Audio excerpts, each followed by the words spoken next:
Afrikaans and the future of Afrikaans, and there's been quite a lot of discussion and debate at university level, and it's quite a tricky area. I think a lot of Afrikaans, especially white Afrikaans speakers, feel very precious about it and are scared that it might die out, and they need to protect it. I don't share that view. I'm not someone who's like a kind of a taalvechter, I'm not that. I'm not someone who's trying to fight for the language. I love working in the language. I love speaking the language. I wouldn't be trying to fight for its future. I think it does have a future.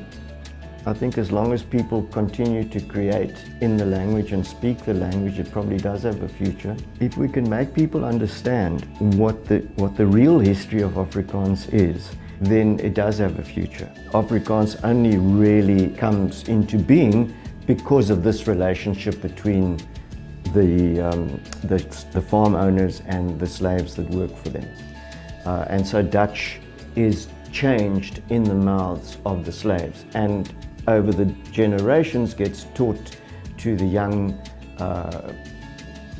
white children that are being brought up by the slaves, and so that becomes the language.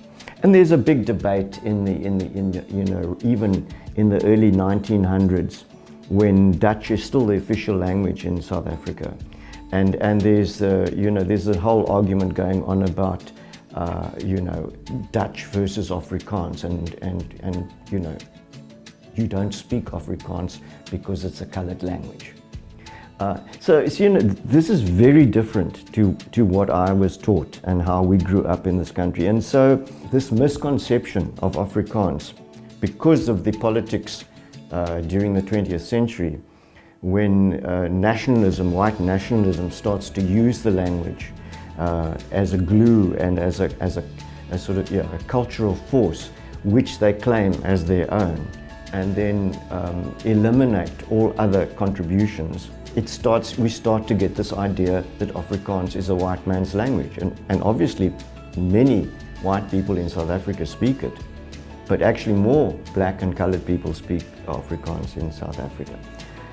So I found that enormously exciting and liberating. It was probably one of the most liberating things that I came across, that suddenly I felt I wasn't feeling the guilt, the burden of creating in Afrikaans. The burden came a little bit later, when I started to become the darling of white Afrikaans speakers, and then that was an uncomfortable situation as well. But the politics always get involved and they influence things. That perhaps that whole political idea was a misconception, and that people now need to come around to finding a new pride in their heritage, in their language background and so on. There's something going on at the moment where people are starting to investigate their history and their cultural history and their heritage. I hope it has a future.